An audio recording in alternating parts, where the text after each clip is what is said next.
High command ने उठाया बड़ा भयंकर कदम, योगी से पंगा लेना अब केशव गुट को पड़ा भारी। आरएसएस की एंट्री होते ही केशव मौर्य के उड़े होश। 20 तारीख को केशव पर होने जा रहा बड़ा भयंकर एक्शन। मोहन भागवत की नसीहत से हिली मोदी तक की कुर्सी। दोस्तों, यूपी में मचे भयंकर घमासान के ताजा हालात पर बड़ी भयंकर खबर आई है। योगी केशव मामले में अब मोदी शाह ने बड़ा भयंकर गेम खेल दिया है। मोदी शाह के इस गेम से केशव गुट के बगावती अकड़न वाले नेताओं पर बड़ी भयंकर लगाम लगने जा रही है।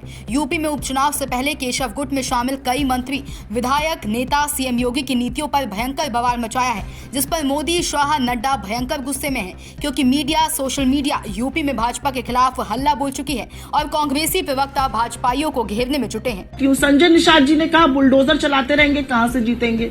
ओपी राजभर जी ने कहा इस हार के जिम्मेदार योगी और मोदी हैं। उसके बाद मोती सिंह जी, इनके बड़े नेता, कहा 42 साल में अपने राजनीतिक जीवन में इतना करप्शन नहीं देखा जो अब देख रहा हूं यूपी में। रमेश सिंह, इनके जौनपुर के विधायक, कहते हैं बड़ा परिवर्तन नहीं हुआ तो जीत नहीं सकते। अनुप्रिया पटेल कह रही है मोदी जी को भी अब हार कर एनडीए बोलना पड़ रहा है, मोदी और बीजेपी नहीं करते हैं।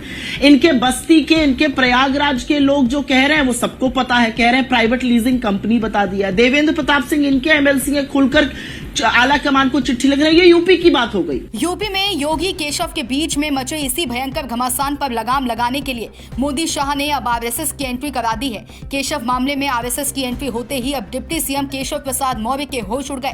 केशव मौर्य के 20 और 21 वाले क्षेत्रीय दौरे को भी कैंसिल करवा दिया गया है, जिसके बाद से केशव गुट में खलबली मची हुई है।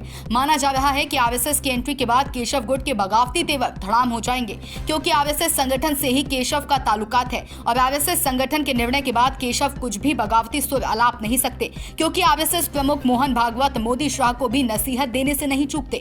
मोहन भागवत मोदी के शिव अवतार वाली बात पर भी बड़ी भयंकर नसीहत दी, जिसका वीडियो इस समय कांग्रेस की प्रवक्ता सुप्रिया श्रीनेत ने एक्स पर पोस्ट किया है। लेकिन मनुष्य से कोई होते अति मानव, सुपरमैन कहते, सुपरमैन फिल्में वगैरह निकलती उसमें दिखाते हैं कि अलौकिक शक्तियां जिनके पास होती, तो फिर मनुष्य अलौकिक बनना चाहता है, सुपरमैन बनना चाहता है, अति मानव बनना चाहता है, लेकिन वहां रुकता नहीं।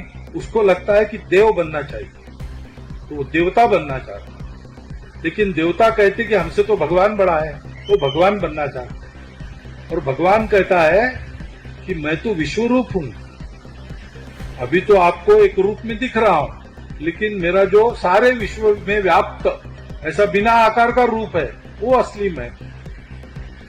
वो वहां भी कुछ है क्या रुकने की जगह, कि वहां से भी आगे कुछ है, ये कोई जानता नहीं है, ऐसे कह नहीं सकते। फिलहाल योगी के तिगड़म के बाद केशव मौर्य की अब दिल्ली से लेकर यूपी तक हालत खराब है, क्योंकि दिल्ली हाईकमान केशव मौर्य को समझा बुझा कर लखनऊ भेजा था।